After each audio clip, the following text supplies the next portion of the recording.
নমস্কার সবাইকে, কেমন আছেন? আশা করছি ভালো আছেন। আমিও খুব ভালো আছি। আর আজ হচ্ছে বুধবার। আজ এখন থেকে ব্লগটা শুরু করলাম। এখন ঘড়ির কাঁটা হচ্ছে সকাল 8টা। 8টা থেকে ঠিক 8:30টার মধ্যে ঘরদোরগুলো ঝাড় দিয়ে নিচ্ছি। আর আপনাদের কালকে আমি ভিডিও দিতে পারিনি, এডিট করার কারণে ভিডিওগুলো আমি আর আপলোড করতে পারিনি। সকাল থেকে এত ব্যস্ত ছিলাম ছেলেটাকে নিয়ে, ওই জন্য ভিডিও এডিট করে উঠতে পারিনি, ওই জন্য ভিডিও আপলোডও করতে পারিনি। আর এখন কিন্তু সকালটা আমার একটু তাড়াতাড়ি হয়, আগে একটু দেরি করে হতো, যেহেতু সকালবেলা ছেলে উঠে পড়ে, ওই জন্য কিন্তু এখন আমার সকালটা একটু তাড়াতাড়ি হয়। আর কী গরম পড়েছে, মানে কদিন ধরে এত বৃষ্টি দিচ্ছে আর এখন এত রোদ দিচ্ছে, এত গরম পড়ে যাচ্ছে। একদিক থেকে ভালো হয়েছে জানেন তো, এই আমার ছেলে যে ঠান্ডা লাগা ব্যাপারটা এই রোদ দিয়েছে বলে কমে গেছিলো। আমি আবার চিন্তা করছিলাম সর্দিটা কেন কমলো না। ডাক্তারবাবুকে গিয়ে বলেছিলাম, স্যারকে, উনি বলেছিলেন এই ওয়েদারের জন্য ও সর্দিটা এখনও কমছে না। একদম ঠিক কথা, যেমনি একটু রোদ দিল সেমনি ছেলেটা কিন্তু সর্দিটা কিন্তু কমে গেল। এই স্যাঁতস্যাঁতে ওয়েদারের জন্য, ঘরটা আমার আরও স্যাঁতস্যাঁতের জন্য ওর কিন্তু সর্দিটা কমছিল না। যেমনি কড়া রোদ দিল, বাইরে এত রোদ্দুর, ওর কিন্তু সর্দিটা কমে গেল। আমাকে বলেইছিলেন এই স্যাঁতস্যাঁতে ওদের জন্য সর্দি এখন কমবে না। ওষুধও দিয়েছিলেন, ওষুধ খাচ্ছিল, তাও কিন্তু সর্দিটা কমেনি, এখন কিন্তু কমে গেছে। সারাদিন ছেলেটাকে নিয়ে এত ব্যস্ত থাকি, তার মধ্যেও আপনাদেরকে ছোটো ছোটো করে ভিডিও দেওয়ার চেষ্টা করি, ক্লিপ নিয়ে হয়ে ওঠে না। তবু একা ক্যামেরা ধরে একা ভিডিও করে না একটু অসুবিধাই হয়ে যায়। তবু শেয়ার করার চেষ্টা করি, সারাদিনে আমি কি কাজকর্ম করছি এইসব নিয়ে চেষ্টা করি যে ভিডিওগুলো দেওয়ার জন্য।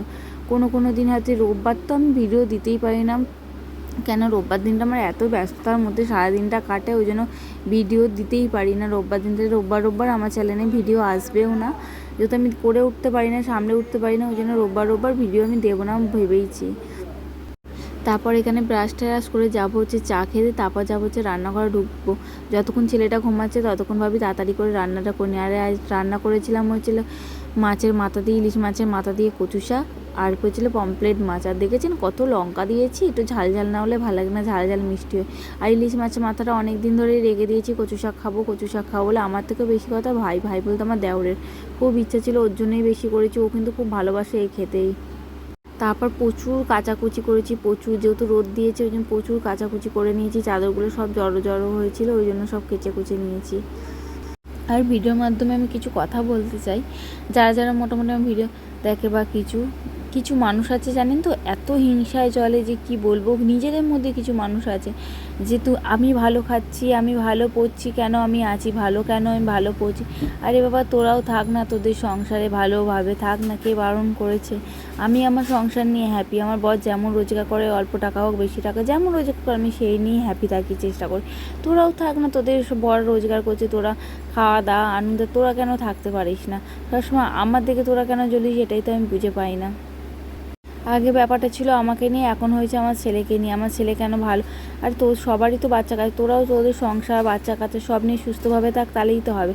লোকেরটা দেখলে কখনো নিজের ভালো হয় না, লোকের ভালো চাইলে নিজের ভালো। আমি সবসময় লোকের ভালো চাই, আমি কোনো দিন ভাবি না যে লোকের খারাপ হবে। আর তোরা কিছু মানুষ আছে যে ভাবে কি হয়তো লোকের খারাপ হোক আমার, সে ভগবান কখনো সবাইকে একদিন দেয় না।